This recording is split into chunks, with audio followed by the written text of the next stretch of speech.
Good morning. It's the 14th day of April 2023, and welcome to Sunrise Daily. I'm Neota Igbe. Well, 14th day is actually a Friday. So, shall we say thank God it's Friday? Good morning and welcome to the program. I'm Maupe Ogun Yusuf. Yes, good morning and welcome. I am Bukola Koka. Oh, we're live in Lagos, Nigeria's commercial capital, the city that never sleeps, literally. I'm Kaido Kikilu. Welcome to the show. Okay, well, let's kick start. And so, with this matter, we thought we should bring to the light once again what happens when the trains go by or just before they come by. Let's look at this report put together by our colleague, Kelly Egiga.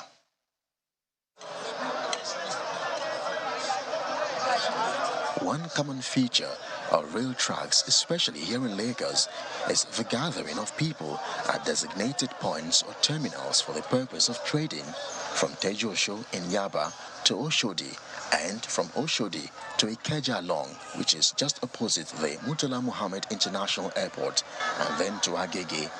These traders brave the odds despite the risk and dangers. They trade in fairly used shoes, belts, bags, and clothes. Bus conductors are not left out of the party. They encroach on the rail tracks to woo passengers.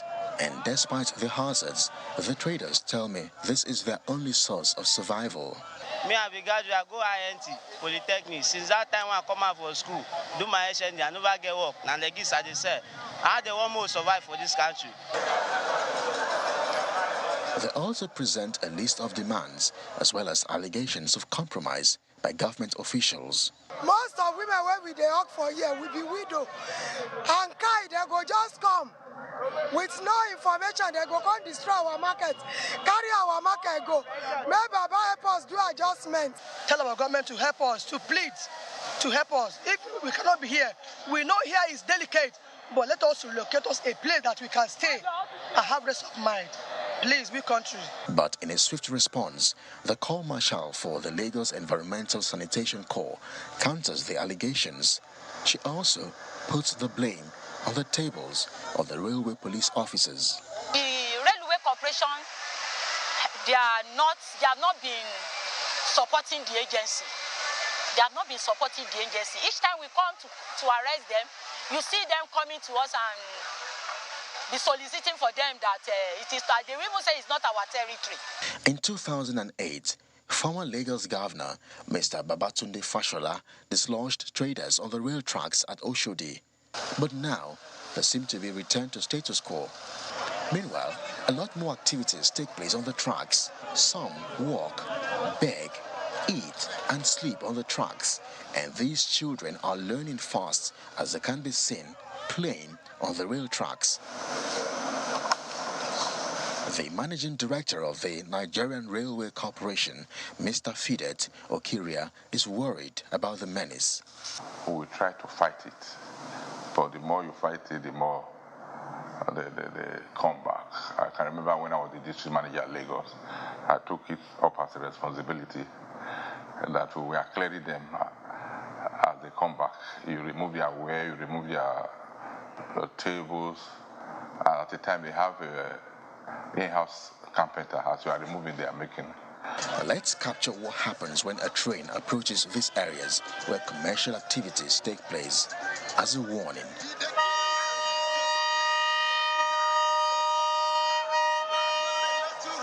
The train blares its horns, prompting the traders to reluctantly move their goods to safety.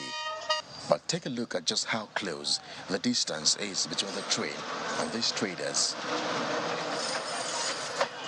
And when the train passes, it's back to business as usual.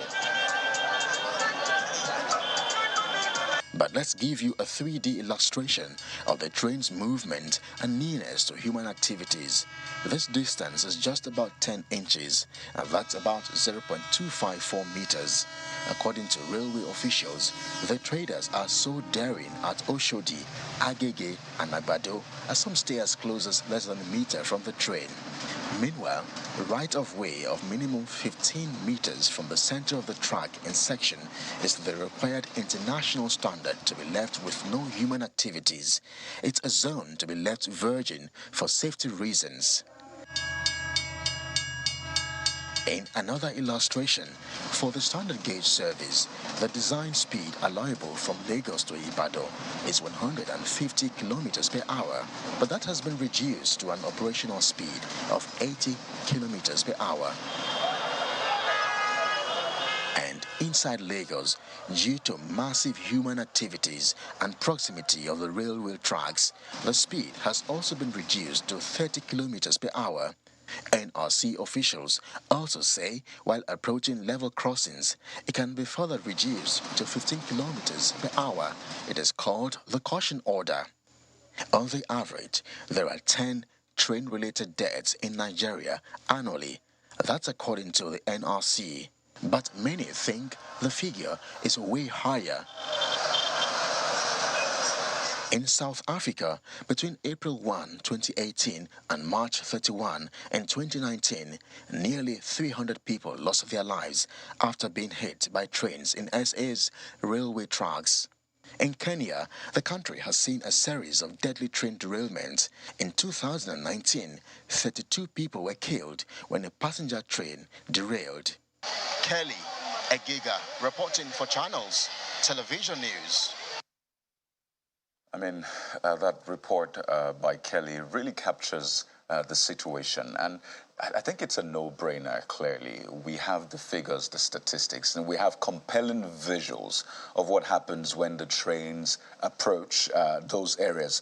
I think Oshodi is quite, prominent when it comes to these instances, Mushi, Keja, Long, and the rest. Quite notorious, I would say. So we have all of these information. And I'm glad we referred to what happened in 2008 during the Babatunde Fashola administration, where there was a massive clampdown. It will interest you to know that there are various task forces that are meant to regulate, activities, commercial activities, even for rail tracks particularly. And listen to that official saying that they are always impeded by the Railway Corporation, raises lots of questions. And I don't know for how long we'll keep allowing, emotions override what is meant to be done the right way. There will naturally be the questions of where do you want the traders to go to? I mean, these people earn a living. I think I remember one of them saying that they're widows, trying to make a living. But at what expense, at what cost? At the cost of your life. And I think the Lagos state government needs to do it as a matter of yesterday, but at least if they couldn't do it yesterday, today is the right time.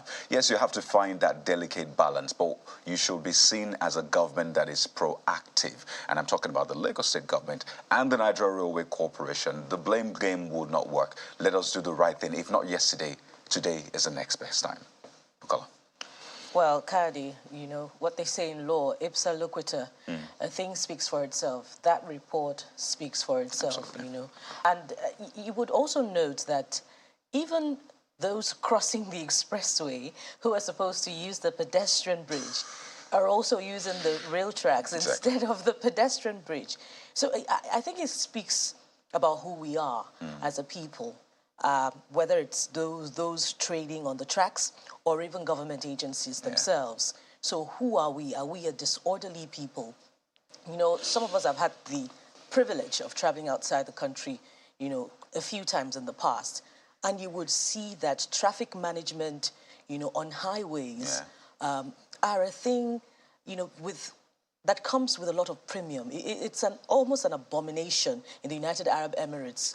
It's an abomination for you to cross the expressway. You don't see anything like that. It's an activity that is non-existent. But it's the norm, in Nigeria. So the blame game doesn't work. It speaks to the lack of political will, by government agencies to rein in on, a lot of these activities. The traders are saying that, they must make a living, but it's only the living that can make a living. So Indeed. Something needs to be done urgently, drastically, to end these activities on the highways. Absolutely. Abuja.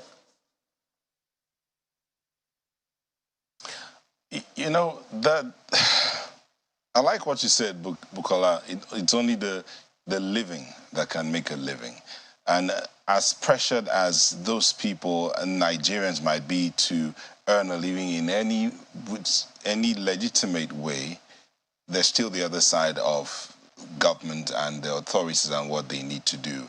Again, we go back to what we said about consequence management. I mean, you heard in Kelly's report, we see there that sometimes when the official, the Lagos Environment official that I was talking about, what happens to the railway police? They'll come and be pleading for those other people to say, hey, look, these guys have to make a living. And then the back and forth, and at the end of the day, the woman or the man who's on the train tracks, that's not supposed to be there. It's not right. There's the law, there is the obedience to the law, there is the enforcement of the law, and if you break the law, then you need to be punished. I do know that the Railway Act also talks about all of these things, where activities should end and what should not happen, at what distance any activity should be happening around the rail. So these things need to be enforced. And while we're enforcing, also make a way for the people. I mean, the woman that was pleading, take us somewhere where we can settle and do our business. That young man there talked about, since he finished his HND, Higher National Diploma, he's not been able to get a job. So this is what he's been selling, and he wants to survive. So there are questions that need to be asked, and answers need to be provided, and actions need to be taken so that these things do not continue. It's not right, and both ways. As I said, there are questions, there are people that need to be brought to book to answer questions and give out answers, as the case may be. Mark.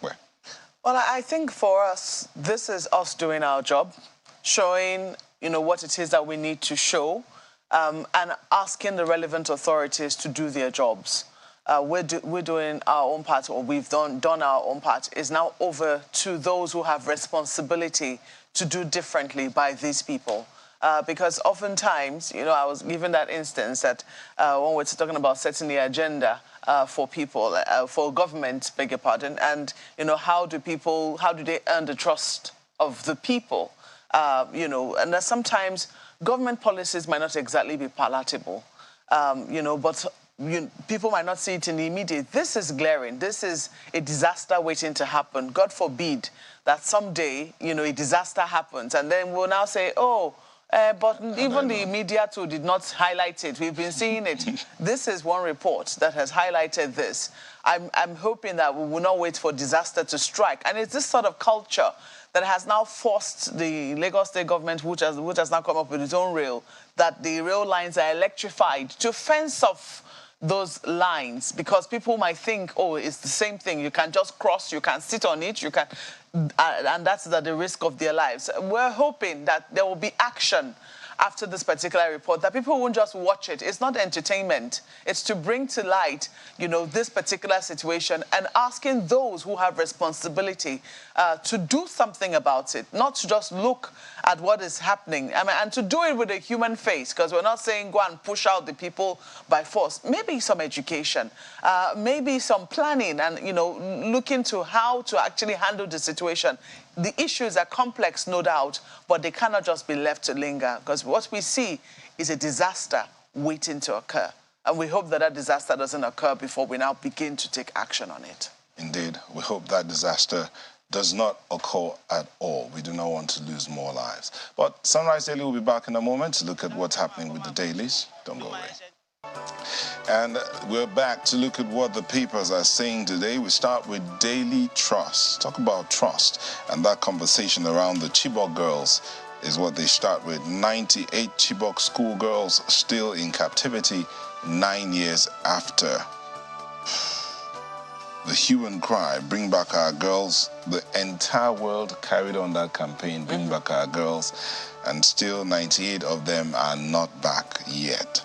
So, see the writers, freed girls decried stigmatization. We never stopped praying for return of our daughters as the principal of the Chibok school. I won't give up till my last day in office, President Buhari. All missing girls must be rescued. Amnesty International is speaking there. That story continues on page 4, but see the faces. And that banner the woman's holding, let me read that. prayer requests from man of God, Prophet TB Joshua, for the release of Leah Sharibu and the remaining 112 Chibok school girls. So you see that, then you see the picture. Inset in that picture is former First Lady of the U.S. and then President Buhari with some of the released schoolgirls, Chibok schoolgirls. Right now, they are no longer girls; they are women. And some of them have been married off, not all of them, and they've had their children. Leah Sharibu also is still out there. We're hoping that they will be rescued real soon. But next to that picture, you see runoff polls 36,935 voters to decide Fintiri Binani's fate in Adama. It's on page 12, and that's all that's happening tomorrow. FG spends 13 trillion naira on subsidies in 16 years. Thieves stole 16 trillion naira oil. That's coming from Nati. Okay. FG spent 13 trillion on subsidies in 16 years, but thieves stole 16 trillion naira worth of oil. That's above Nigeria's stealing, huh? A lot of stealing, and put that together, that's like Nigeria's budget. Almost double Nigeria's budget for 2023. And then Buhari performs Umrah Media Tight. That's it from Daily Trust. Well, take a look at what Leadership Friday has here for you. Federal government puts states on red alert over impending floods. So, yes, the skies are yet to open in places like Abuja. I mean, we're just seeing little showers here and there. Sometimes the clouds gather, sometimes they disappear as soon as they gather, and people are wondering, where's the rain? Give us some rain. Oh, shall we sing that Majek Fashek song, Send Out the Rain? Oh, boy. But it does appear that when the clouds eventually open, we could be the ones asking them to close up again, because it looks like floods could, come as a result of a downpour that is, or the downpours that will be expected in this season. So, how many states are being put on red alert? The story is on page 4 of the paper. I think that a number of states should check, because in recent times we have been seeing states getting flooded as a result of torrential rainfall. So let us hope that states are taking note of this particular story. It will likely be worse than 2022, so says the writer. 80% of 774 local government areas to be affected. Stakeholders engaged to mitigate risks.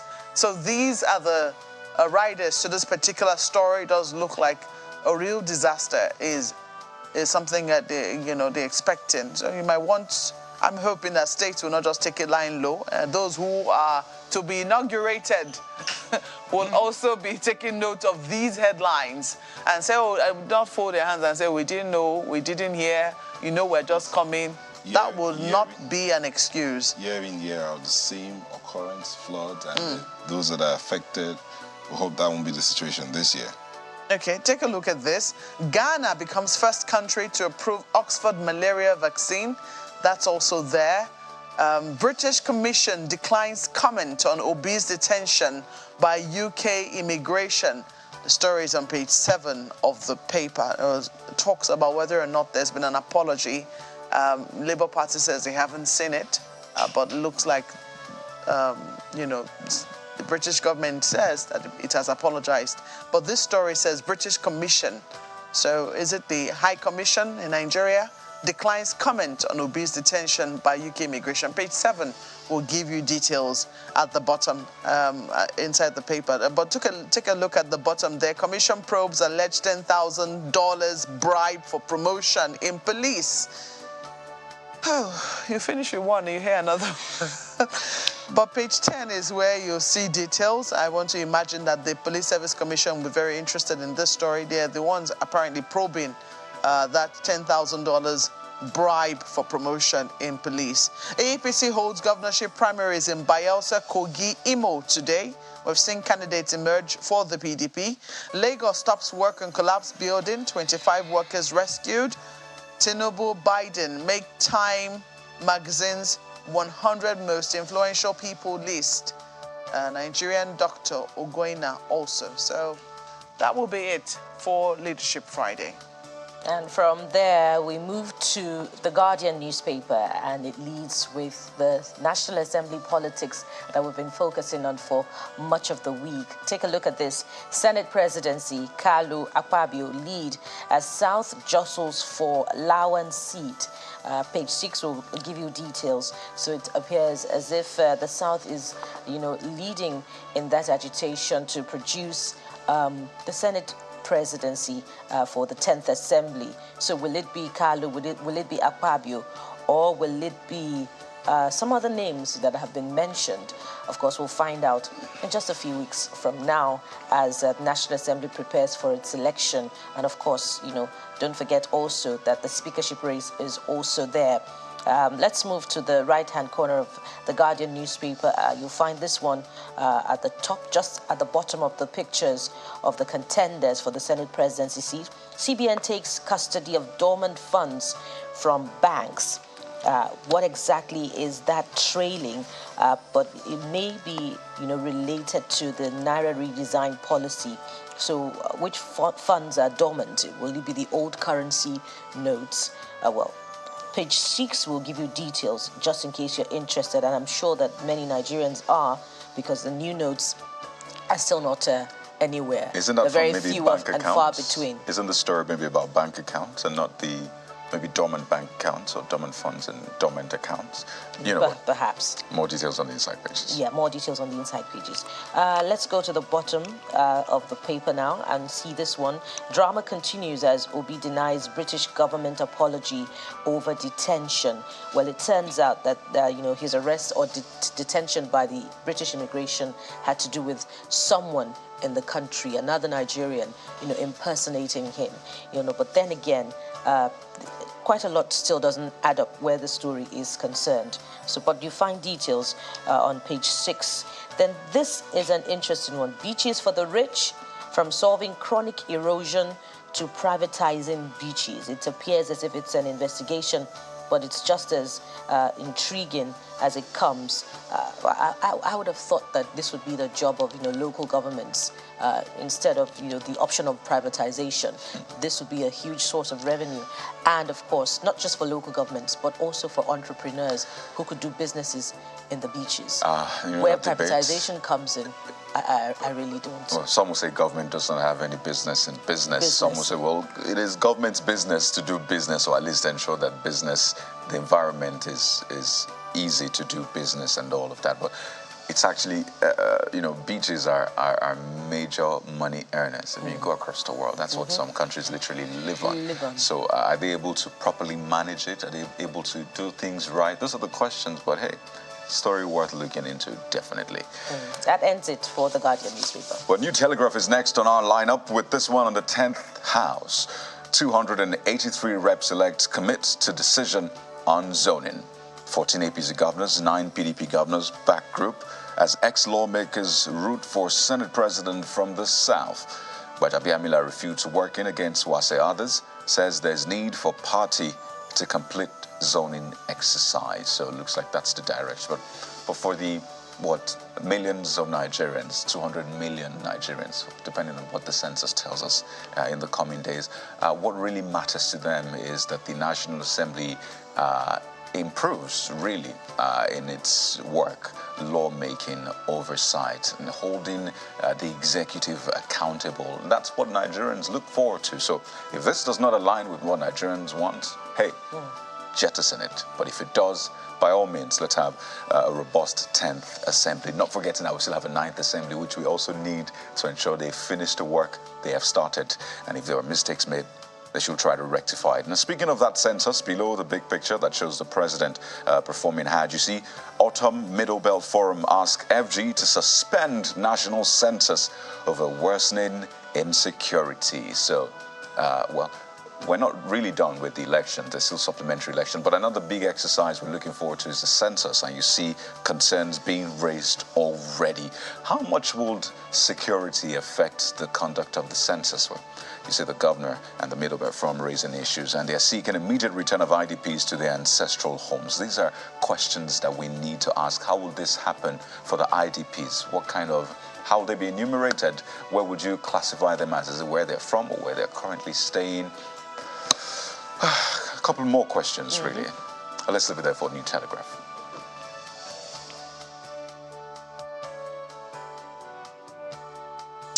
Well, News Direct is the one I have here, and they hold this. World Bank lists anti-growth policies frustrating Nigeria's economy.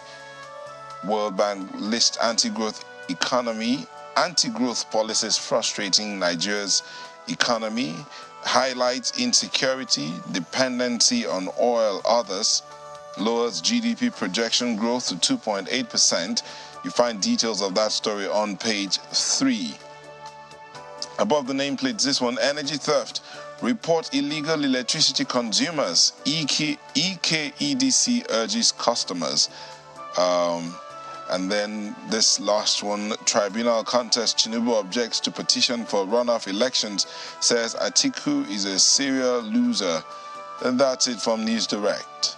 Okay, take a look at Vanguard newspapers. It simply says, poll, I defeated you. Tinubu tells Obi, you've been losing since 1993, he replies. Atiku says, call for runoff poll, baseless. Okay, so if somebody's been losing since a period, surely the person can certainly win at some point. Page 5 is where you get details. I mean, isn't that one of the things that was said about President Muhammadu Buhari, that he ran 3 times unsuccessfully? It was at the 4th time that he contested and he won. So Atiku being lucky? So I don't know how this is a response, but hey, you might want to flip to page 5 to see details of what the body of the response is. Because sometimes, you know, the headlines, not sometimes, all of the time, the headlines don't tell you the complete story. So page 5 is where you see details. Look at this now. I pointed it out earlier. UK apologizes to Peter Obi for wrongful detention. We're not aware of British government's apology on Heathrow incident. That's according to Labour Party. So page 8 is where you find details. But, you know, the lead headline says UK apologizes to Peter Obi for wrongful detention. Just in case you're wondering their source, page 8 is where you might find it. Chibok girls, 9 years after, authorities unable to protect children. That's according to Amnesty International. $460,000 forfeiture. You can't rewrite history. Atiku's aide tells Tinubu. Page 4 is where you'll get details. So a lot of political stories on the front page of the paper this morning. Dormant account, CBN slams 2 million naira fine on erring banks. Okay, what are they supposed to do with the dormant account? Thinking about it, I have one dormant account. I might just go and activate it. Page 19 is where you find details. It's the banks that are paying the fine, or is it the customers? Well, I don't know. I know there was a plan at some point to, you know, take over the monies in those dormant accounts. But let us see, you know, on page 19 what the story is about. Dormant account, CBN slams 2 million naira fine on erring banks. What did they do wrong? You might want to see it on page 19. On professional conduct, police dismiss 3 officers. No local refining, no subsidy removal, Nupeng warns. Okay, so let's not take all this kind of... We'll have to leave it there for Vanguard newspapers. They have Vanguard Sports on the back page. Mr. and Mrs. is also there. It's a Friday. Maybe we should quickly run through it. Mr. says, why is it that whenever you prepare food with your money, it lacks aroma? Well, Mrs. says, since I'm getting my money back, pay me without aroma. As simple as that. You tell me whether you're looking for food or you're looking for aroma. Let's leave it there for Vanguard newspapers. Well, women now trading in aromas. Okay, let's flip to this Nigeria very quickly this morning and look at the stories. Tinubu tackles Atiku at tribunal. He's a serial loser, urges court to dismiss PDP's petition. And this one is attributed to INEC. APC candidate didn't need 25% of votes in FCT. Well, we had that coming in from yesterday. Away from the big story now, let's go above the nameplates to find this one. Supplementary polls. IGP assures voters of safety. Deploys policemen to 185 local government areas. You find details on page 11. And of course, Nigerians will be, keeping a close eye on that process to see that indeed the police makes good its promise, to ensure the safety of voters, electoral materials, and indeed INEC staff during the exercise. Elections will be conducted in 185 local government areas. So, nothing short of the best performance is expected of security operatives and, of course, other agencies conducting the exercise. There's a few more to look at from the front page. Take a look at this one. Ex-Lagos Deputy Governor vows to renounce citizenship over Tinubu's election. Of course, we heard something similar coming from a member of the opposition party ahead of the exercise, and that resolve to change citizenship was revised. So we hope that this isn't revised when the president-elect is sworn in. Well, lastly, from the front page of this Nigeria, this one, Obi's activities abroad still giving APC sleepless night. That's ascribed to Fayushi. That must be the former governor of Ekiti State. Well, that's another account of that Obi's story, Obi's experience abroad. Let's leave it there for this Nigeria. And I believe that sums it up on the newspaper review segment. Absolutely. So now that you have an insight into what's going on, the stories trending, I will start off with one of the biggest stories that has been developing. It started right here in Lagos, and it concerns you and I, really. So grab a seat, grab a cup of coffee, and let's do this. Stay with us.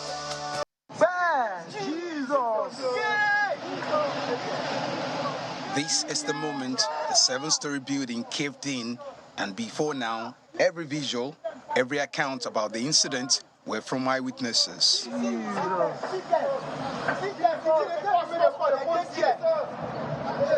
Oh my God. Journalists had, however, made attempts to go into the estate for coverage, but met with a brick wall. We don't say anything. You can't talk there. You can't keep us outside for hours. Where is the CSO? Please focus. The estate management says it is following laid-down security protocols. After waiting for hours at the gate, this dramatic turn of events played out. I'm not forcing you. I'm telling you. Listen to what the authority of the estate said. The man that has just spoken. We have right to an information. I want to know what is.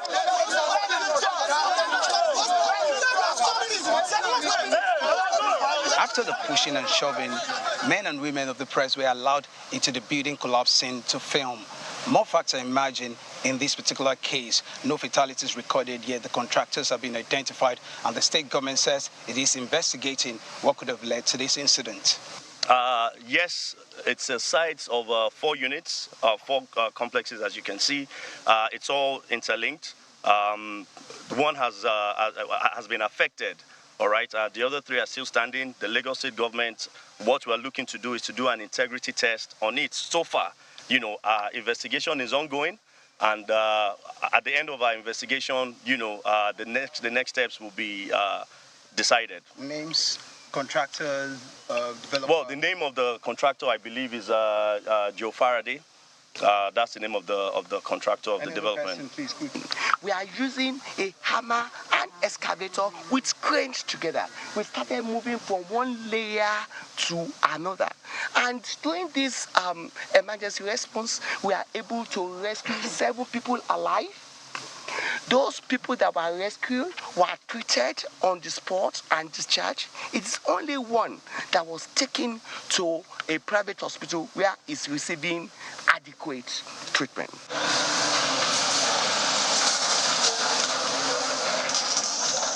Agencies of government and other stakeholders are here to assess the situation. There are various government agencies, and I know they've done a lot of, preliminary checks on drawings and, bedding schedule and all that. But maybe some way, somehow, there's been sharp practices or deviation from the specifications. That is what I want to advise that we should, desist from.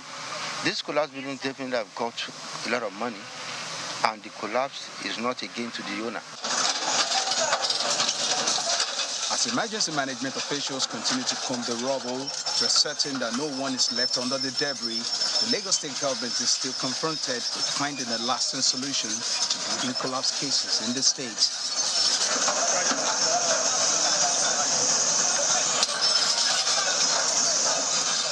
In 2021, a 21-story building under construction kept in the same upscale neighborhood, killing more than 50 people. Dari Idori, Channels Television News.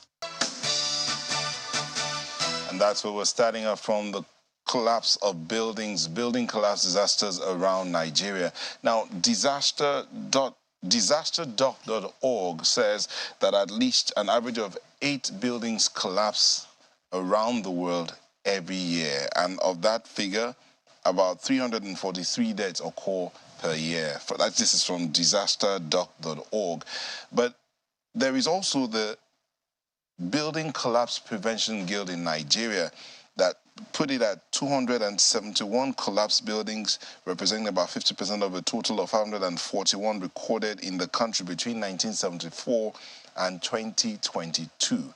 So it is not today that buildings have been collapsing, but when they do occur, when that disaster occurs, what happened? What are the causes behind this? And what should be done to ensure these numbers continue to reduce on a daily basis? To help us answer some of these questions, we have in the studio Engineer Deborah Oni-Ojediran, National Vice President, Nigerian Institute of Structural Engineers. She's also a lecturer and former head of Department of Civil Engineering, Kogi State University Polytechnic. Well, thank you for joining us. Thank you. Also in the studio is Mr. Cyril Nwafo, a structural engineer and a member of the Building Collapse Prevention Guild. Thank you for joining us. Thank you. Let me start with you, Mr. Nwafo. The Building Collapse Protection Guild or Prevention Guild. It's prevention, right? Or yes, prevention. Okay. Prevention Guild. What comprises this body? Who are part of this body? Thank you for the question. First of all, let me correct the way you address me. I am Engineer Dr. Cyril Nelson Nwafo. Okay. Having said that, let me come to your question. We have professionals in Nigeria that are involved in built environment, like architects, engineers, quantity surveyors, and the likes. So we came together and formed the guild because the building collapse in Nigeria have been embarrassing us a lot. So we're looking for a way to prevent it of its occurrence in Nigeria. Because the name is given to us outside the country is embarrassing. So we want to stop it, and we cannot do it alone. Anyway, let me just follow your questions. Okay. Let me not all right, let's come back to Engineer Oni-Ojediran. What are the causes? What is it that will cause a building to collapse? I mean, when we see that video, that report put together by correspondent Dari, tells us, we saw the video of how that building came down. That's a recent building that collapsed in Lagos. It came down as though it was a guided demolition. Controlled demolition. What causes buildings to collapse? Well, thank you very much. There are a lot of factors that go into building construction in the first place. And the most important, I would say, is the foundation. And, quite a lot of people take this not very seriously. And some other persons, maybe out of ignorance, do not understand that foundations are different and then are done according to the different structures that you want to put up. So I would expect that in such area, like Banana Island, where we learned that they were reclaimed land, we expect piling and all of those. So we don't know how much has been done. As much as possible, I don't want to preempt or say anything since investigation is going on, but I would like to know what kind of foundation that was put in place and the process.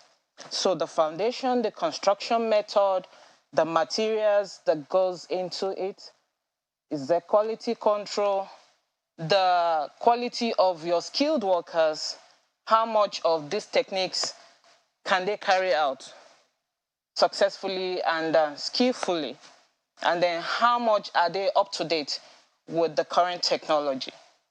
And then we talk about government agencies also supervising all of this project. How much do they know about this kind of buildings? From 5 floors to like 12 floors mid-rise, how many of these engineers are trained? You know, you employ them. How many times have you sent them on training to advance their knowledge after they came fresh from the university? And some have been practicing for years, but they have other responsibilities. You see how many construction works going on in this country. How many can they oversee?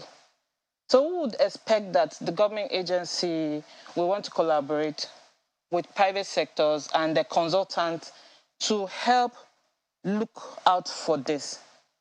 You know, when you start having such gigantic projects, you start taking serious steps to make sure that they are protected. You know, somebody that will undergo such projects will have the money to provide for this. I mean, look at how much has gone down as compared to how much you pay a consultant to oversee this. So there's a lot that goes in, even the material. I understand the Banana Island is not far from the sea. Where do they get their water from? You know? And once the water is contaminated, the concrete begins to have problems. So there's a lot that may have happened in this collapse. Well, one would think that for such a site, one located in very prime property in Lagos, that a lot of these considerations would have gone into it, you know. It should be specialized, more or less. It won't just be everybody. But as Dr. Nwafor pointed out, it's very embarrassing that year in, year out, we see this building collapse. In 2021, we witnessed, you know, a story building, very high-rise story building, go down in Ikoyi. That was the talk of town because the owner of that structure lost his life in that property development, as well as about 50 other people who lost their lives in that incident. And from what we understand, we hear that about 61 building collapses happened in the year 2022 alone. So every year, it looks like we're learning nothing from any of the building collapse incidences that we witness. It's very disheartening. I'm wondering, is it that we're really learning? Because I'm sure you were very touched. That's why your people decided to put together a team in that particular sector to see how it is that they can prevent these incidences from happening. But over and over again, in spite of your best efforts, these kinds of incidences continue to happen. What do you think is responsible for the continuous repetition of this sort of disasters? Thank you. Like, I think I can come in here. Yes, please. Thank you. You know, even in 2010, there was a building collapse in Abuja here, killing 21 people.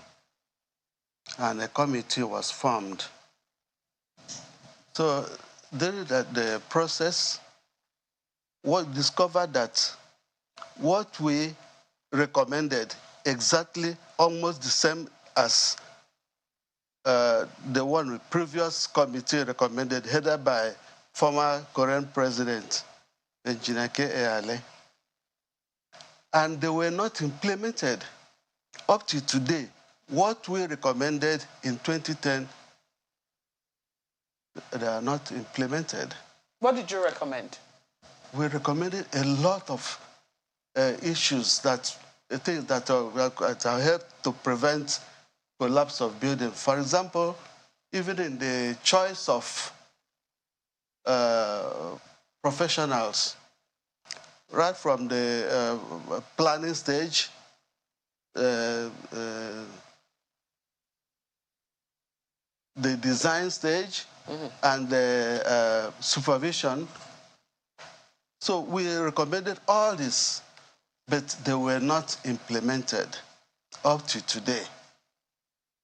So it's like we recommend something and the government will just dump it. That's why I said we cannot do it alone.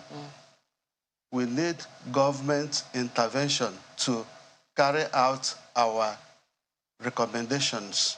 You think government is not interested in it, or is it that they don't have sufficient willpower, or they think that there's very little they can do about it themselves? There is a lot they can do. You have a lot they can do. It's just the willpower. If they have the willpower to do it, they can do it. Tell us how regulation is done these days. I mean, assuming we see quite a number of, major constructions, at least here in Abuja, I'm sure they'll have a lot in Lagos and in different cities. In fact, in the report that was done in 2022, Lagos was leading for incidences of collapsed buildings, followed very closely by Anambra. There are a number of other states that were also mentioned in that particular report. Oftentimes, they don't get heard, until this kind of incidences happen. But if there is a construction in a place like Abuja, for instance, can you put us through the process in terms of where the state comes in to look at those buildings to, ensure that they are safe for people to, to inhabit, or that, they're being built according to specifications? We have approving authorities in Abuja here, that development control, we have it. So they have to play their own role. They have to play their part. They have to, first of all, people there should be qualified to check our drawings, our designs. If they are not qualified, what can they do? They can't do anything. They can't do much. They are not qualified. That's why we said we recommended employment of capable hands in development control. That's very important as well. Very, very important. We even went there to see the coordinator to make sure our recommendation is carried out. But unfortunately, the person in charge is no longer there, and the report was not even presented officially because the chairman passed on. Okay. Let me come to Engineer Ojediran. I'm looking at some of the things that you have listed as the possible issues or causes for building collapse, and there are quite a plethora of them. And you talk about foundation, construction, materials, etc. Now, if you have very good regulators, if you have professional regulators, they certainly will not just go to a building site and just look at it with their bare eyes and be able to determine if the right thing has been done. They would certainly need equipment. Is that correct? Yes. So from what you have seen, I do not know how much of practical goes into teaching in our universities and polytechnics, and if your students have cause to go out on the field, but what would you say is the missing link between regulation and what actually happens on the ground? Okay, so here's the thing. A lot of people, I don't know, maybe from ignorance or from whatever reason, do not know that a civil engineer is trained, first of all, as a general practitioner. And then as we move on, we begin to specialize. So we now have people who practice the structural engineering. And so if you want to do such structures like this, you would normally just look for the structural engineers. And this is a problem we have in the society these days. You just hear that a civil engineer is supposed to carry out your construction work, and you just go to a civil engineer. You don't get to say, ask, okay, so what is your area of practice? That is the first problem. And then from the university... So it's not enough to just get a civil engineer? No. It has to be somebody who has been certified, a professional in the structural engineering field. And then we have an institution that certifies structural engineers in this country, and that has existed for years. That's the Nigerian Institution of Structural Engineers. And we have directory. I mean, so you can easily just look for a structural engineer in your locality. Sorry, if I may just to clarify, So one can be certified as a structural engineer in building drainages. Yes. Can the same person be certified as a structural engineer in constructing houses? By all means, if your head can carry all. Okay, so certification can be in the different areas. Yes. So you're saying that in looking for a structural engineer, you need to inquire, are you a building structural engineer? Are you certified in building? Is that the question before you even become a structural engineer, you must have been trained in all of these areas of structures. Okay. And then you can now choose to settle for one. So if you see a structural engineer, most likely they can handle those other areas. But they may decline based on the fact that they have chosen a path they want to go. But if they want to handle your project, they can still go on to handle it. But once they advance, even in training, they can begin to narrow down. For instance, I'm specialized in construction engineering management. So it means that although I do design, I would like to be in your process. I would not just want to design your structure.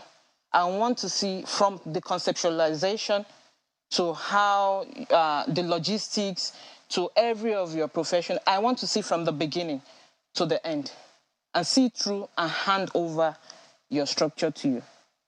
You get it? So there are areas that people want to specialize in. And I wasn't there before. I started from bridge engineering, for instance. And then bridge is not building. It's not building at all. So it's not that the basic principle, the foundation principle is the same. But as you advance, you begin to branch out.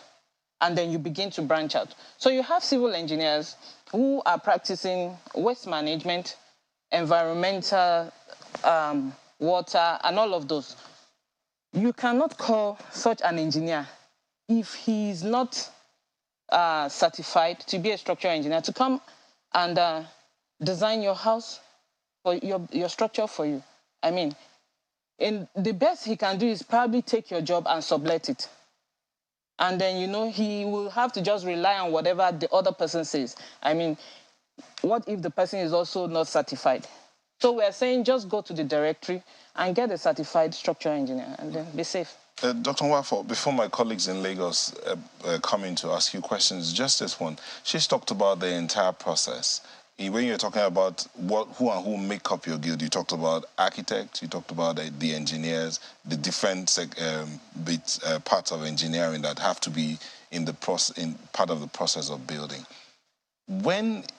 Because from your organization, we have this data of the number of houses that have collapsed and how many lives have been lost and all of that. But how do you ensure you prevent this collapse? If you have all of these people there, do they get involved in the process of building? Do you go from house to house checking, okay, in this construction site number 1, who is the architect, who is the engineer? Do you do all of that? Where is the government approval?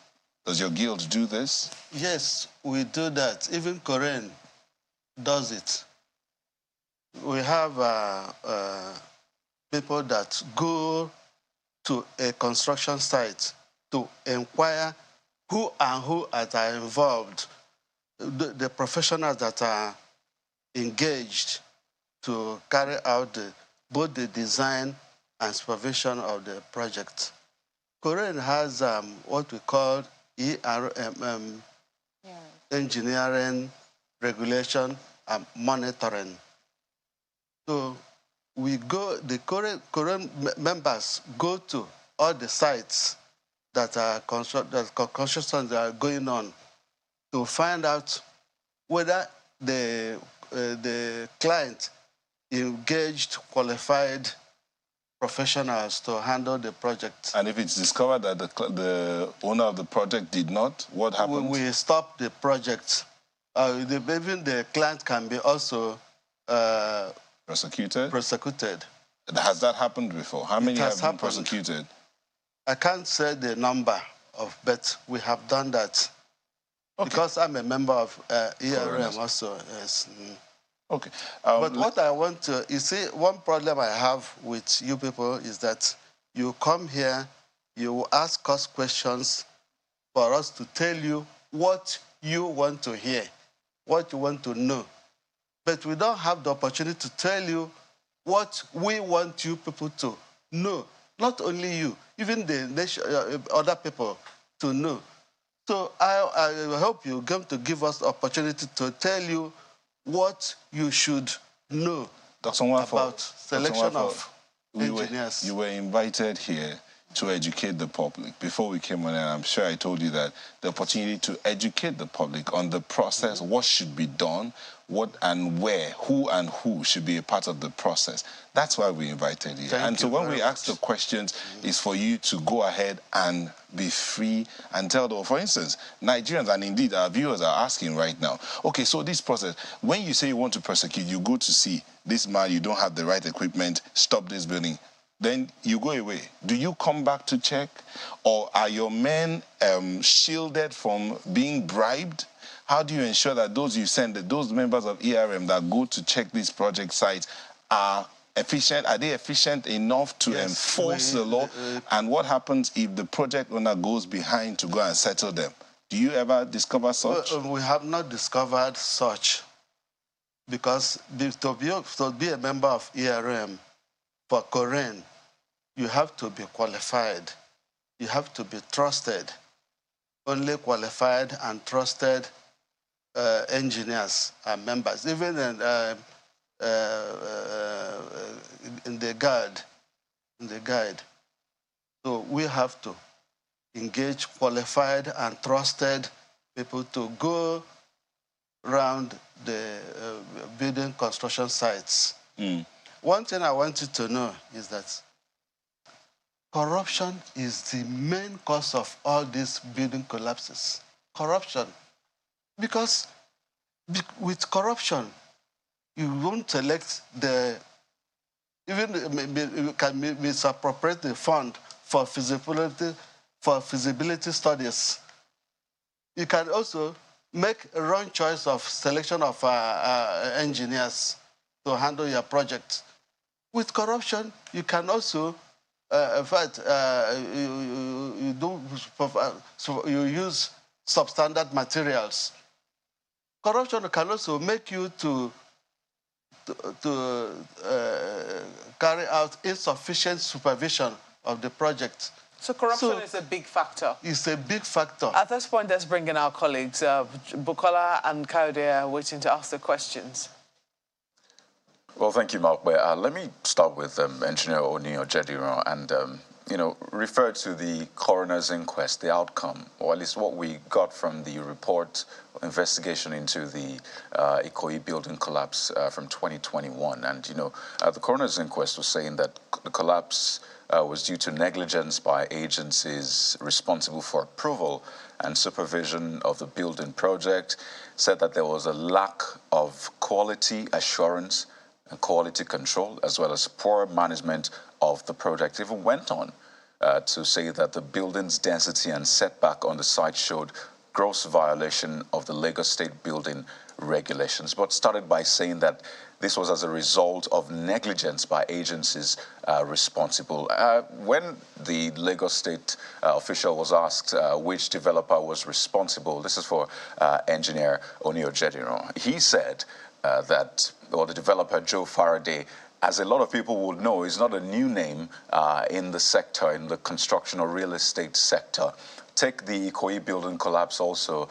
Fourscore Heights is a heavy lifter, has been known to be a heavy lifter in the industry. But when you see, things like, negligence, lack of quality assurance and control, this is what you'd expect from maybe quacks or people who are just getting started. So how is it that major companies are indicted in such manner where you'd expect that it will give the very best of quality?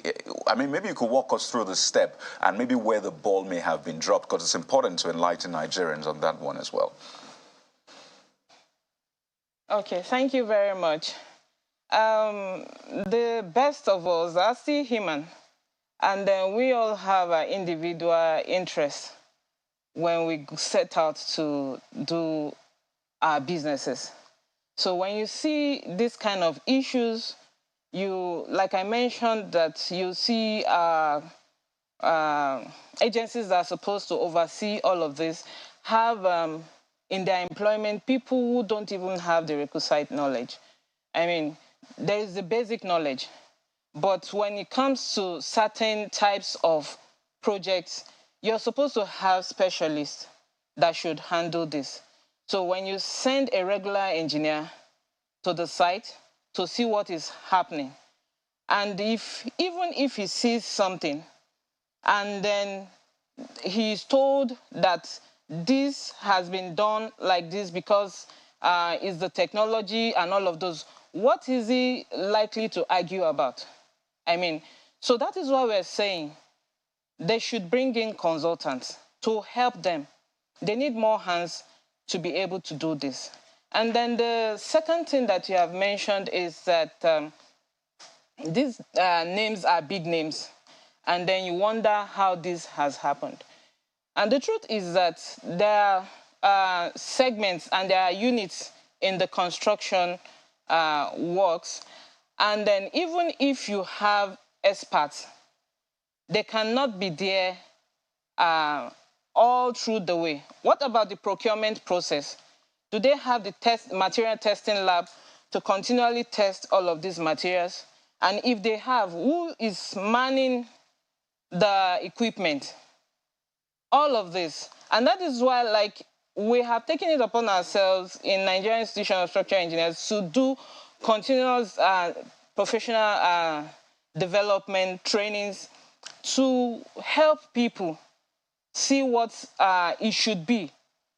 Okay, it's okay to want to dabble into another profession and try to do one or two things because you feel that you may not really do the technical aspect, especially the supervision.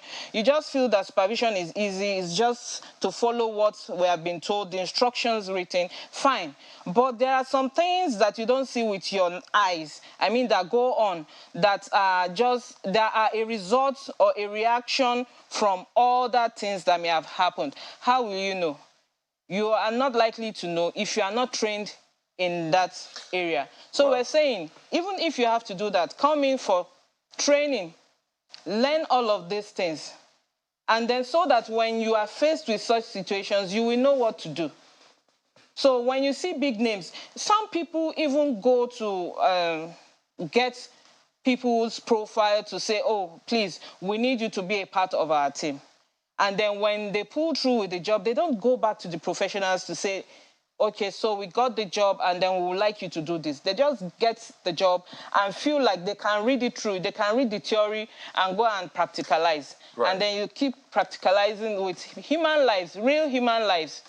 Well, I mean, you know, it's so sad, and I must say that I commiserate with the families that have lost their loved ones in these incidents, but we have to declare a state of emergency in the construction industry so that we can begin to work on this. The government has to take it up. Right. And probably have a bill. Recently, Current passed the structural engineering practice bill. It was gazetted. And then we're hoping that by the time we begin to implement this, we'll begin to have changes. All right, let me come in now. I mean, we'll begin to have changes. Engineer Onio-Jeduru, and take this to Engineer Nwafor, because today it's a building, tomorrow it could be a road, a bridge. It would seem like this, you know, below standard mentality or culture pervades different areas, really. You construct a road today, and in a few days you begin to see the road falling apart, even without, you know, rigorous use. And, you know, you talked about that report from 2010, that it hasn't been implemented, if I got you correctly. In fact, the report on the Ikoyi building collapse of 2021, which Current worked on, presented to the state government early 2022, only snippets of it are out. I know there was conversation about making it public, but I have searched. I have not seen that report. So for Engineer Nwafor, who needs to, I mean, because we're talking about consequence management, what kind of heads need to roll, if you understand what I mean? Because there needs to be the right consequences. So we don't keep having this question of, you know, agencies not doing their job, lack of, you know, supervision. In fact, the statement originally was that this was not authorized, that the construction was not authorized. So who should be actually receiving not just the blame, but the consequence of, you know, this lack of doing their job, as it were? Thank you. Before I answer your question, I want to address the issue you raised when you mentioned big companies handling projects in Nigeria, and they still collapse. They still have problems. Who are the big companies, by the way? I'll ask. These big companies, is the government monitoring their activities? One thing I do on my site, as soon as the project is initiated, first thing I do on my site is to ask the main contractor, who are the people that will speak the same language with me. What I say, so I use the word I normally use. I explain that speaking the same language with me, it means you have to have a correct registered engineer who will work with me. That's the person that can speak the same language with me. So if they don't have it, I give a written instruction that they must employ a Korean registered engineer. But the country is not supporting us, because some of them claim that it was illegal for me to even ask them to do that. They pay the workers, they have the right to select their workers, but we are monitoring the activities. Korean has the assignment to monitor the activities. If I represent Korean on my site, I must ensure that the person working with me must be Korean registered. And I want this to be implemented. I want government to assist Korean to ensure that this rule is adhered to in the on construction sites. Back to your question. If I remember, if I get to right. What kind of heads need to... Well, let me come to... You see, the problem is that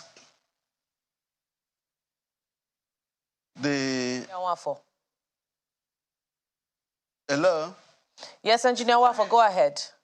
You were going to answer the second part of Kadi's question.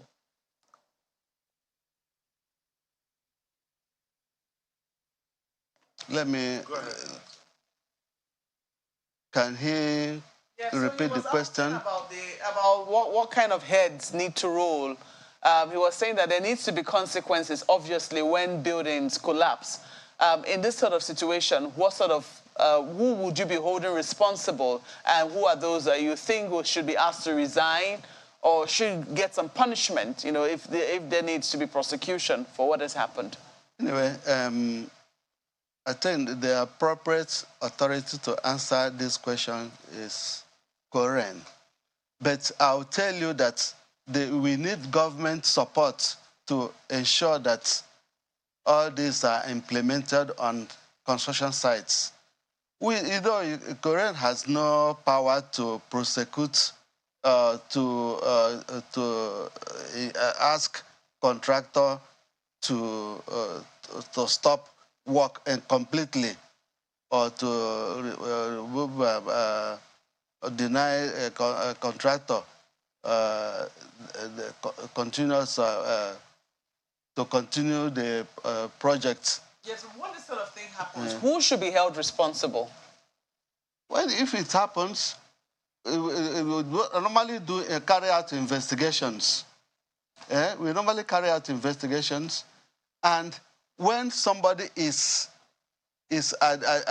found guilty of not carrying out his or her duties appropriately as an engineer, Korean will take it up and punish the person. The person can lose his or her seal, that his or her right to practice engineering in Nigeria.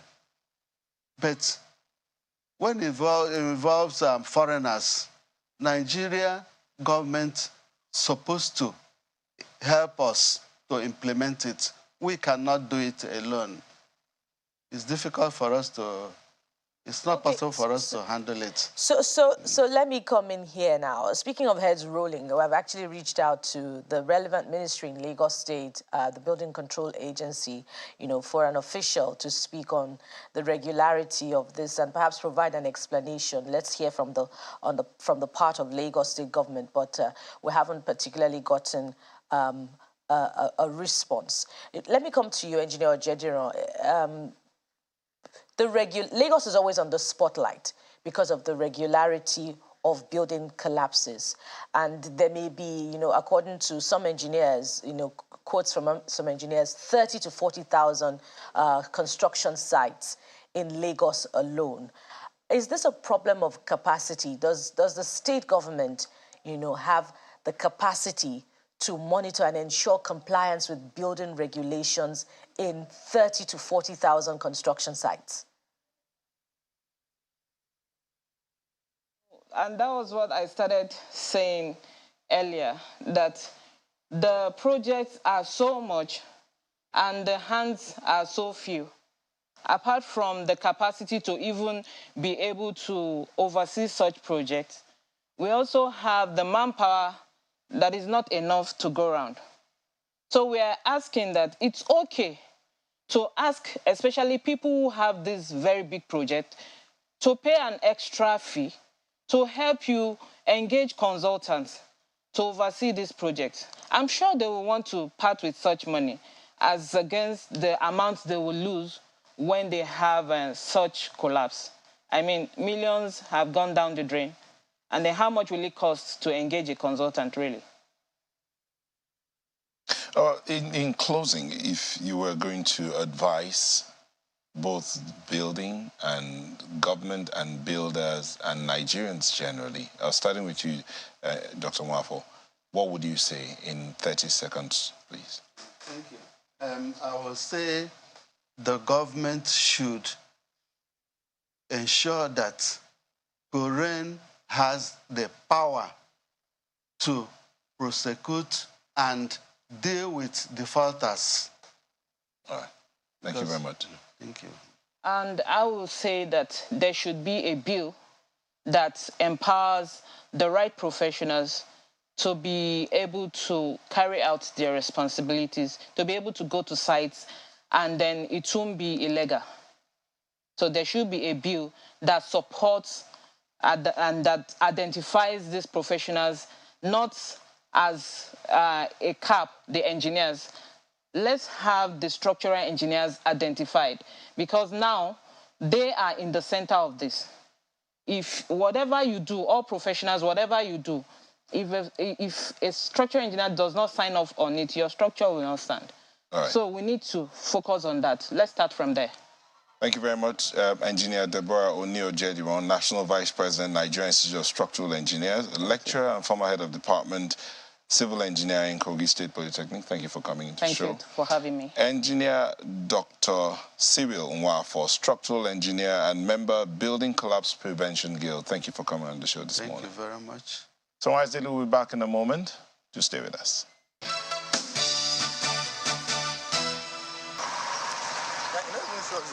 This is a 100-hectare land located in Hawaii community of Shimili South local government area of Delta State.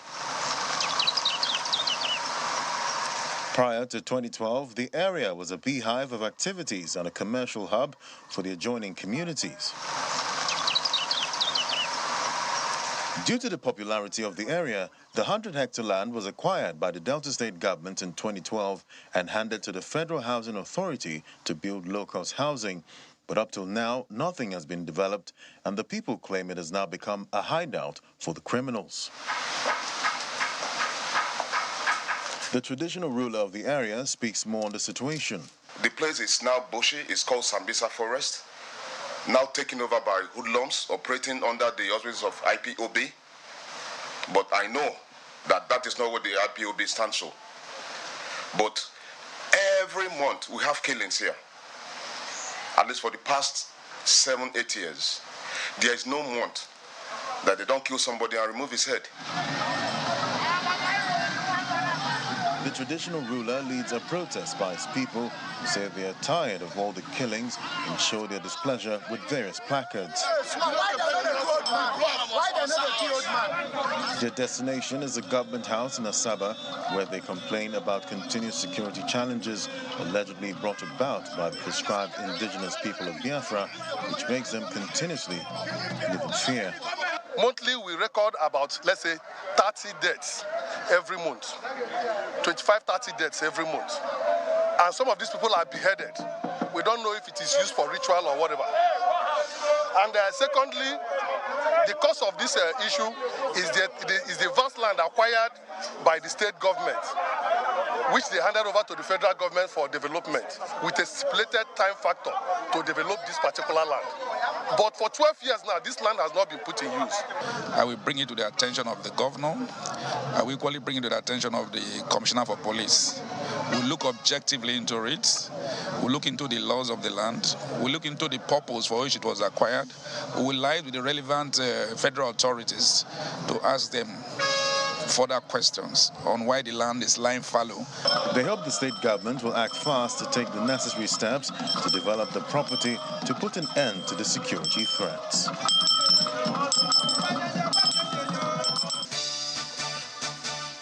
Well, that's something playing out in Delta State. Just in case you thought maybe insecurity was limited to some parts of a country, well, you have insecurity in different shapes and forms across the country, and that's what we're focusing on next on the program in such a way to set an agenda for the incoming administration. We'll review this outgoing administration, set an agenda, and see what we need to build on, what we need to do right.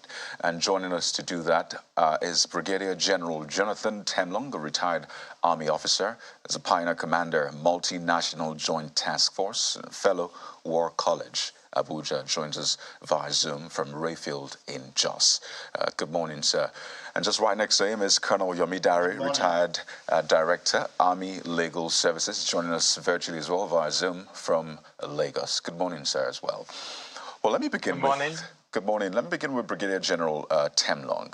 Looking at the blueprint or the manifesto, let me just use that, of the president-elect, the focus on security talked about expanding and improving upon the use of technology, enhancing recruitment of personnel, bolster existing agencies and systems to achieve this fundamental national security goal. So it looks like, you know, the targets are clear enough. But for you, if we're going to build on the successes and correct the errors which we saw during this outgoing administration, what must the incoming government do as a matter of urgency to start building on the right foundation? Well, thank you very much. I think what the incoming administration needs to do is to look at what is militating against the present security agencies. I think it needs a holistic security sector reform that will take into consideration the current trends, the futures, and if you are going to introduce technology as they want to do, which is the correct thing, because technology is a force multiplier. So you need to look at the quality of the personnel that are there, the capabilities and the capacity to handle incoming technologies. What are their values when you talk about that? Because even when you introduce technology and their values are negative as it is now, people are more interested in their own system. The corruption is so high, then they have to deal with that aspect. Apart from looking at the holistic security sector reforms, you have to look at, there's a committee that was set up by the outgoing administration to carry out, look at the reforms of the Ministry of Defense and the Armed Forces. That report has been submitted and the recommendations have all been given. Unfortunately, it has not been implemented. I think that report should be taken to the front burner because you need to have capable military and security personnel that should be able to handle and see what is happening now and meet these criminals the way they are going. Apart from looking at the security sector reforms, the armed forces, the Ministry of Defense reforms, you have to look at more of the criminal justice reform system. Because the problem is that there are so many criminals moving up and down the country, and they are the ones spoiling the insecurity that is going on. All these kidnappers and the rest have their kingpins in the cities. You don't collect millions of naira or dollars as they do collect and remain in the bush and not enjoy the good lives in the city. So we have to look at that, especially those leaders of theirs who hide under the guise of being religious leaders, traditional leaders, community leaders, and those highly placed people. The government has to step on toes and clean up the audience table in order for them to move forward. It is important that we carry out holistic reforms. And it looks to look at, again, the National Security Act, which was enacted by the military, and see what it can be done to be able to amend it to provide synergy for the Fulcrum Office of the National Security Advisor to be able to give him advice and coordinate the functions of all the security agencies to have synergy in a way that security agencies do not work in silos, but they work in synergy because they have shifted from the need to know to the sharing of information as it is now, intelligence as it is now. So it's quite important that they do that, because no matter your plans, no matter the policy you enact, those who are going to operate those policies, if they are not mentally prepared, if they don't have the capacity to implement those policies will be dead on arrival. And I think something has to be done surgically, especially on the Nigerian police, because the Nigerian police, as it were, is supposed to be the lead agency in providing law and order. Honestly, I believe that the rate at which we are going, if we do not throw away our national pride and prestige and bring in people to actually train and retrain our policemen, to throw out those bad eggs amongst them and give them proper value reorientation into what policing is all about, not collecting money and the sort of high level of corruption that is going on, we will be back to nothing, because without criminal justice, and once there is no law and order, there is no justice, definitely there will continue to be anarchy on the roads. There will be anarchy in the cities, anarchy in the rural areas, and there is not people who have to defend themselves, people who have to come out with organizations that will hinder themselves. But beyond that, I think the policy thrust of the incoming administration is on the right track, because they have identified the problems collectively. And what they want to do is to bring in technology, because it takes time to train. Because if you want to recruit and put more boots on ground, it takes time to train. It takes time for them to acquire experience to be able to handle. But when you put technology in one drone can do the work of probably a battalion at a time in terms of reconnaissance, in terms of even having the firepower that it can do.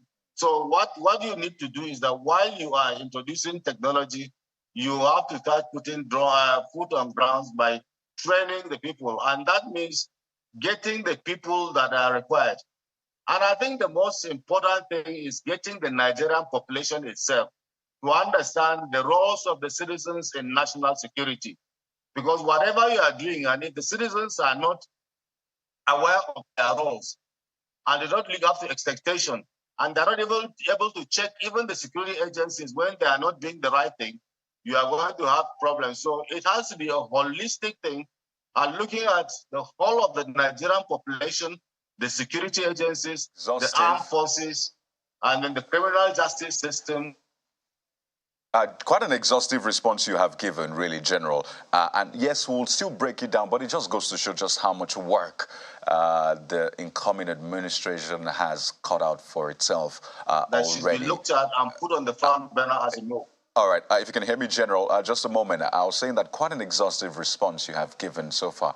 Literally walked us through, the administration of criminal justice, getting the right kind of personnel who will handle if technology were to be deployed well. But let me go to Colonel Dare, because as you were speaking, it hit me that we've been here before. I mean, at the start of this current administration, lots of promises were made during the campaigning process. And what did we see? We saw, terrorism, insecurity moving from the northeast to the northwest, and we saw how bandits actually ransacked communities, held the country to ransom.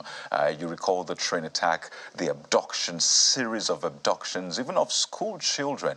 And this is for Colonel Dare. So it looked like the insecurity or the challenge shape-shifted, moved to other parts, and we started seeing pockets of, occurrences in different areas as well. And it just got me wondering, why is it that, the promises are made? It looks like even the blueprint is there, as we're just analyzing the one for the incoming administration. But when it comes to the real work, when the rubber meets the road, it looks like implementation is a big challenge, and then as we're seeing now, we begin to see things play out differently. So why is that so? Do you want to give us an insight so maybe Nigerians can know how to manage their expectations and even contribute the way they can to the government?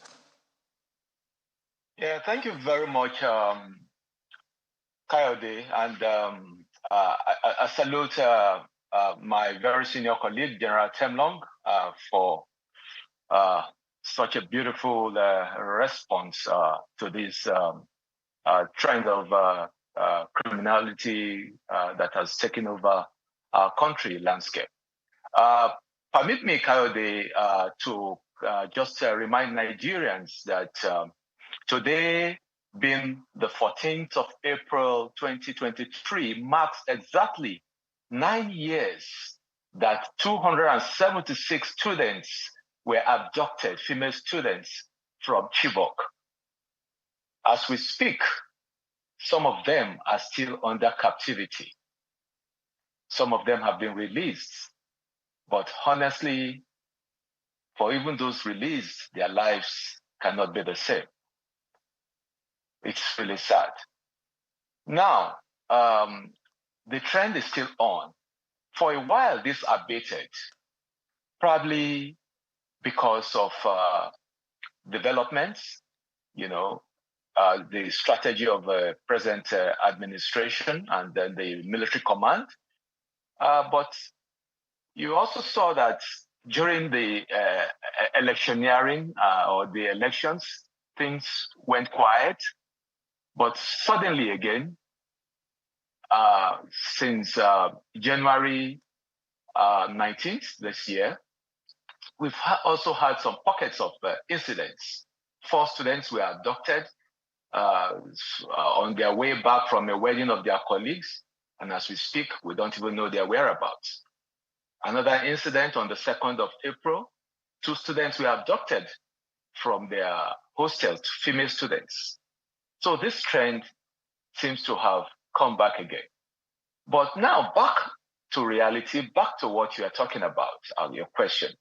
I think as it stands, it appears as if, in our training, you are taught to also realize that the enemy, equally has a kind of training you have. In some cases, it may probably even better training, So these people, they know that there is a change of government as we speak, and in a very short while that will come into play. But they're probably looking at the time gap within this change of government to quickly do what they have to do. And that's why it appears as if this trend has increased. This trend has increased. So my advice, as it were, we should do less of rhetorics. We should do less of, classroom things and be practical. I will advise the incoming administration to do a change of strategy. There must be a change of strategy. such that any case of kidnapping or banditry that is reported should be dealt with decisively. And such response must be sustained thoroughly. They should ensure equally, just like General Temlong said, there must be synergy. We are not saying that there's no synergy as we speak, but there must be increased synergy between the armed forces and especially the DSS, because the DSS, they are responsible for collating intelligence, and that would feed the armed forces. And there's also the need for them to adopt a strategy whereby there will be good logistics, because for the troops, they breathe, they feed on logistics. There must be proper logistics to take care of the troops. Food must be well supplied. Weapons must be supplied, and their morale, they have to boost the morale of the troops. So all these things, I will advise that the incoming administration should take very, very seriously. For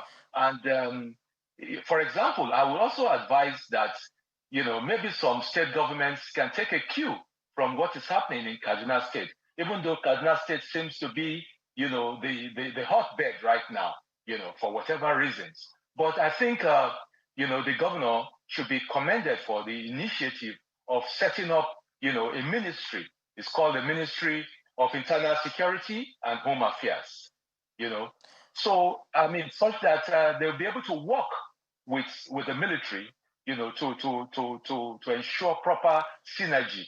Look at what happened recently.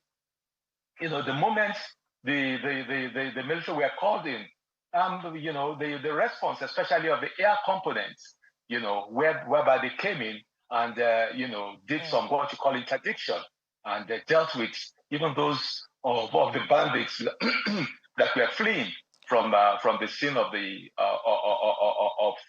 the mayhem.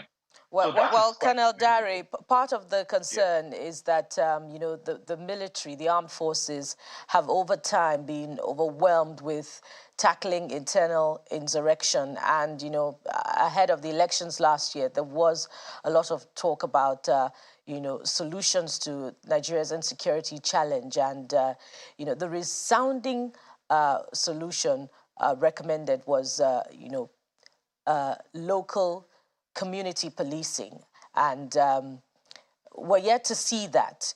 But in response to this, many state governments, the subnationals, have come up with a lot of security initiatives. So in also setting an agenda for the incoming administration, how soon should the incoming administration begin to look at that as an alternative, especially because it was, visibly missing in the constitutional amendment process by the 9th and outgoing National Assembly. So how should it proceed, and how soon should it begin to look at, adopting and producing legislation for community policing as a solution to all forms of security challenges at the subnational level? Well, thank you, Bukola.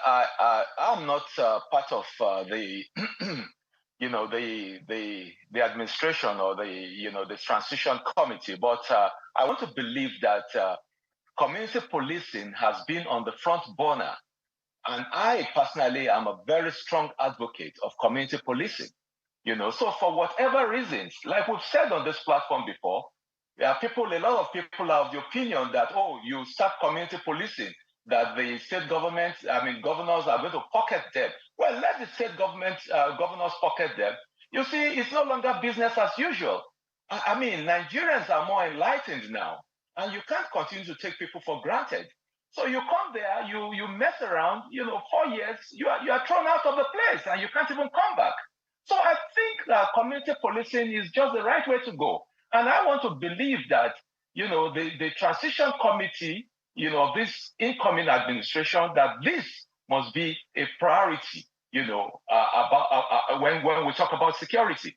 Because just like General Temlong said, citizens too, the citizens, they have a great role to play. Security is everybody's business. It is my business. It is your business. So, and it's high time again that we even start. We've advocated this, that back in kindergarten, children should be taught, on their civic responsibility. When they see something, they should say something. So, and I'm happy that a lot of communities now have welcome or embraced vigilantes. So that is part of it.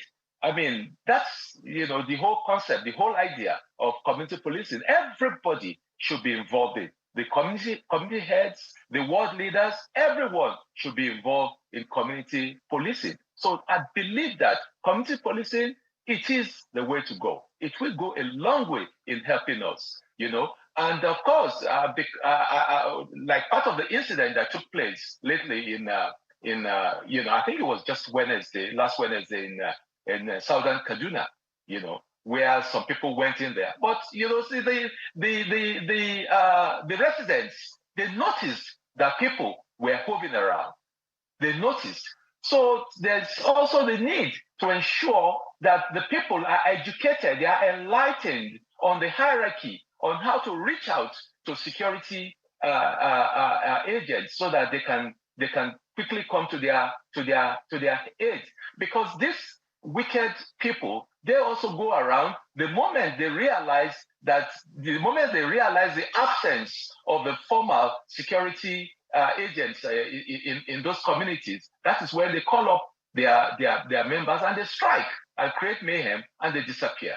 But I think that we should rise to the occasion and react more promptly than we have ever done in the past. And we hope that, there'll be a quick response to that by the incoming administration. While that may be a constitutional matter, I'm coming to you now, General Temlong. What may not necessarily be a constitutional matter will be an organizational structure where, the president and the subnationals are supposed to meet regularly, to look at the concerns of security at the subnational level and the needs of the security apparatus. Let me read from the Constitution, paragraph 27, part 1, third schedule provides that the Nigeria Police Council shall comprise the following members: the president, who shall be the chairman, the governor of each state of the federation, the chairman of the Police Service Commission, and the inspector general of police. But we find that, over time, this police council met seldom, to consider security concerns. And we heard from, the subnationals, the governors now specifically, that the security apparatus was out of their control, that the commissioners of police reported to the president. How should we begin to compel, as we set agenda for the incoming administration, the revival, the incoming administration to revive the police council and address as a matter of urgency, the needs of the Nigeria police force in response to the myriad of security challenges in the country? Well, thank you very much. I think those are some of the problems that we have in this country. If you look at, we have all the papers, all the books, the statutes, the policies that have been put in place to make sure that we have a robust national security. Unfortunately, as I said earlier, is that the implementation of policies have been our bend, because we implement them the way we want them, or in silos, so that they suit the purpose. When state governors were talking here and shouting about their inability to control or to give orders to commissioners of police, I said, why? The police commissioners are members of the security councils, and decisions taken at the security councils are now meant to be either executed or not.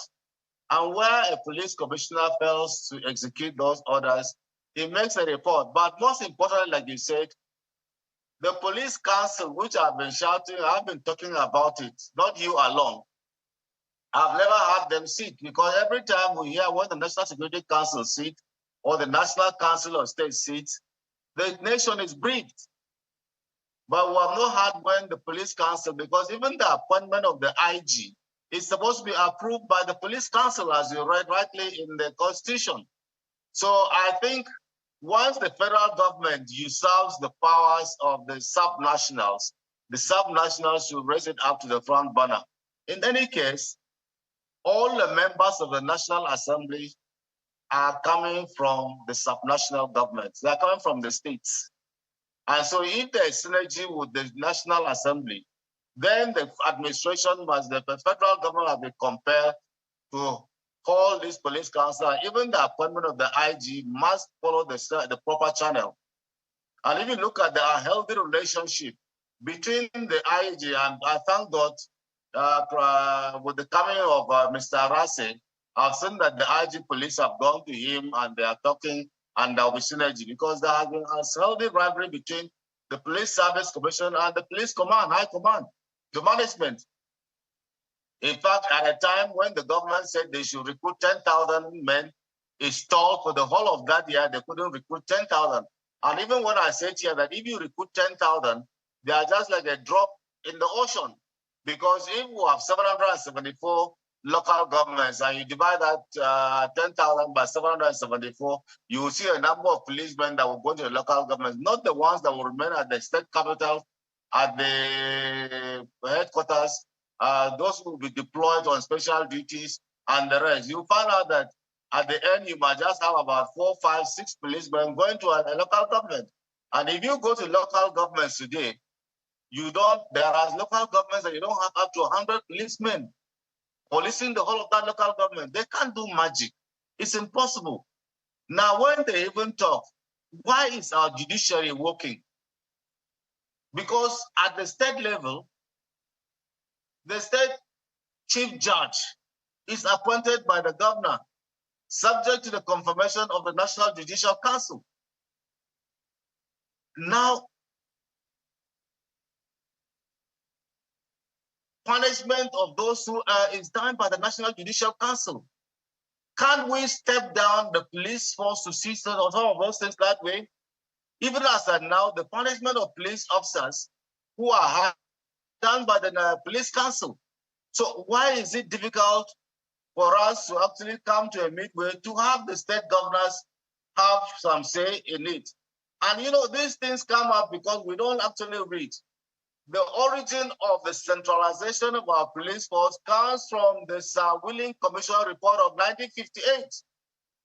It was the Sir Willing Commission report that recommended the centralization of the Nigerian police and a shared responsibility between the regions then and the federal government, because that the police were policing and providing services to the regions. So they must provide too for the logistics and the maintenance of the police force.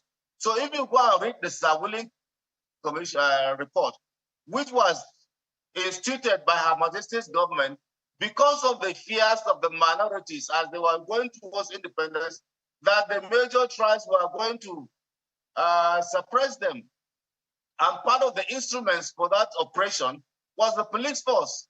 You remember that before then, we had the Native Authority Police, the NDOCA, we call them up here, and then the regional police. So you see, there's a Willing Commission report brought out in detail and came out with strict recommendations. And it was General Gawan's government, the military government, that actually recommended and came out and put up a centralized police force. But even with the centralized, we still have a decentralized policing system. But I believe that the state governors must stand up and rise up to the federal government. They have a Nigerian Governors Forum, which was very powerful in those days, that virtually brought down Jonathan.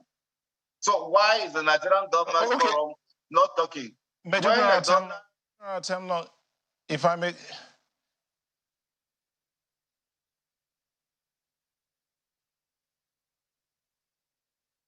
Major General Temlong, if I may come in here, what you're Lister, I mean, taking us back to the Willings report of 1958 and what it has resulted in. But in your submission, you also mentioned the fact that, yes, we have a decentralized sort of operations of the Nigeria police. But we also know that in terms of command structure, I mean, the governor might give an instruction, the commissioner of police will say, yes, I've heard you and I'm going about it. But if there's a counter instruction from the Inspector General of Police, then that will counter whatever the governor has said based on the oaths they've taken. But looking at that, and also what you had said earlier about the value system of the individuals, my concerns also about national values. How do you measure or match personal values and national values in the operation of the security apparatus in the country? That's why I said the role of the citizens have to come up, because you must start value reorientation from the bottom, because if you have values that are brought up right from your house, from your home, if you have well-trained children who have national values, who have values for life, for individuals, for what it is, the name and the name of the family, you will not have this criminal accumulation, primitive accumulation that people are doing, because in those days, even in the village, if you are known, your father is known to have stolen, the whole of that family lives in shame. Today, we worship people who have stolen government money because it is easier to make money in government now than in business. And we worship them. We give them traditional titles. So the whole value reorientation has to start from the citizens itself. Now, if the citizens come in and start doing what is right, those who are policing them will even be afraid to ask for anything. I listened to the tribute of the vice president on the late jurist, Jibola, yesterday. And on Wednesday, when at the Federal Executive Council, and he brought out the values of that man, what he stood for. That a senior colleague of his came out in shame from his office when he went to offer him something. I mean, those are men of values. So if you have those values right in citizens, that's why I said the role of the citizens is in national security. Because if the citizens know what they are doing, I've always been giving this example, say, look, if you don't know how to start giving yourself first aid, supposing like you have a deep cut and you cannot stop bleeding, the first thing is that you call the medics to come. By the time they come and arrive to your place, you have bled to death because you have not been able to provide the simple first aid of stop, then to come and take you and give you further this thing. So if the citizens themselves don't know how the basic things of security, the basics that they can do to themselves, I mean, Colonel Dare mentioned about, you talked about this community policing.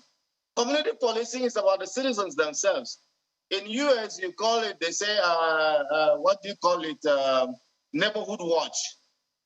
You see all these retired old men and women in shopping malls, sitting on their balconies along the streets. They are the ones policing your streets. Because the moment they see any strange fellow moving around any compound, they call the police, even without alerting you, the neighbor. General, let me interrupt you now and bring in Colonel Yomidari. Colonel, I'm sure that there are a lot of things that General has said that you will agree with. I mean, he's spoken of holistic security reforms, and he's also talked about reorientation of our value system. And these things are needed in not just security, but in largely almost every aspect of our civil life. I'm just wondering, in the immediate term, people need to feel safe. That's the immediate concern, because this holistic security reforms is speaking of and value reorientation is something that is going to be going on for a very long time. It's going to take time to start and maybe time to permeate down the rank and file, and even maybe generally in society. But I'm asking now, more urgently, today you are the one who's reminded us about the memorial for Chibok girls who have been taken away. Amnesty International is talking about how children are not safe. We've seen reports of how people were killed in some local governments just yesterday in Zango Kataf. We saw the report from Oshimili, local government area. What can we do in the immediate to at least give people an immediate sense of security, to say that, you know, our security agencies can do the job and provide, while we're doing this long-term work on a holistic value reorientation for our security agencies? Well, thank you very much. What I would like to say is that, well, as it stands, everything is work in progress. But the immediate thing that I will advise us to do is to ensure that, especially in these hot spots, these identified areas, that there must be increase in the presence and activities of the armed forces, including the DSS too. There must be a sustained, you know, trend, such that whatever they are doing, the people are not allowed to just be left on their own. You know, there must be synergy. There must be real synergy. And as we speak, Kaduna State, I still repeat, seems to be, you know, the hotbed right now. Kaduna moving to the central, Zamfara, and all this. So there must be presence of the police. It's so unfortunate. You did mention that it appears as if the armed forces are kind of being overwhelmed. But in fairness, why wouldn't they be overwhelmed? Because we seem to have even taken the armed forces away from their, you know, their traditional role. Even though, well, the Constitution says that at every point in time, they are like on standby to support the police when the police is overwhelmed. But right now, the police, they are not even having the chance to even play their own constitutional role. And I will also suggest that there is need for proper overhauling, you know, of the police itself. And I'm glad that, you know, just like General Temlong identified, there seems to be a new lease of life for the police with the constitution of the police council, as it were, and the meetings between the chairman of the council and the Inspector General of Police. Well, so these are things that you know, we must think of the overall interest of our country as against, you know, individual interests or individual differences. It's high time we put those in the, you know, in the back seat, and move forward with things that will help our country. Right. Well, Colonel Dari, let's wind down now, pardon me, and let's take the final 30 seconds of this conversation to speak to, you know, what factors you're looking to be played up in the selection of the security team of the incoming administration, from the ministers, the advisors. What factors should be looked out for in populating the security team? And I'll start with Colonel Dari.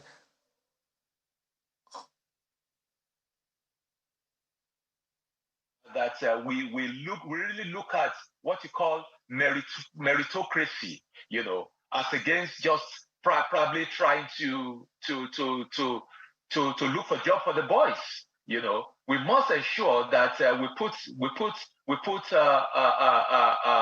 round pegs in the round holes, or square pegs in the square holes. You know, put the right people there. We all know these things. You know, we don't have to go and start looking too further. We know people who are capable of doing this job. So such people should be put in place to do the right thing, against just trying to placate or to settle some people, you know. So okay, that's just my... So meritocracy for you. General Temlong, what qualities should we be looking out for in populating the security team of a coming administration? Well, thank you very much. I think we do not need to reinvent the wheel in choosing a national security team.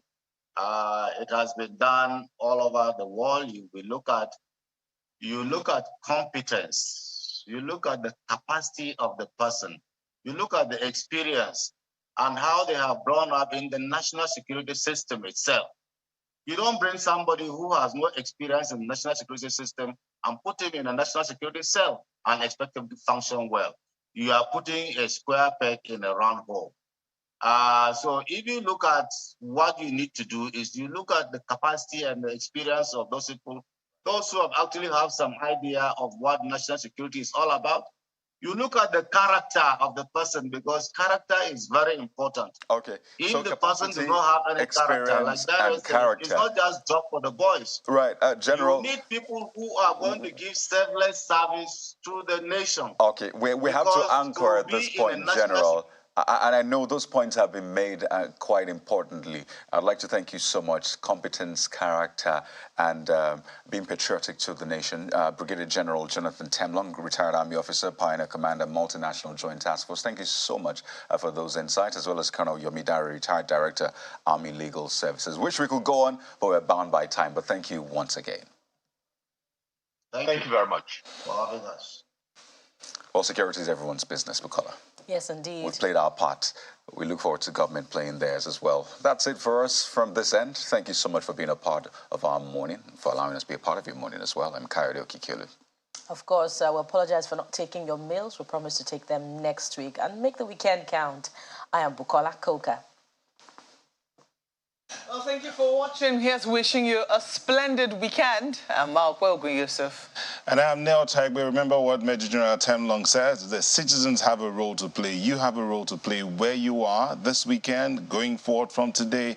Be the best that you can be and make sure you touch someone positively. I'm Neo Tagbe. Bye-bye.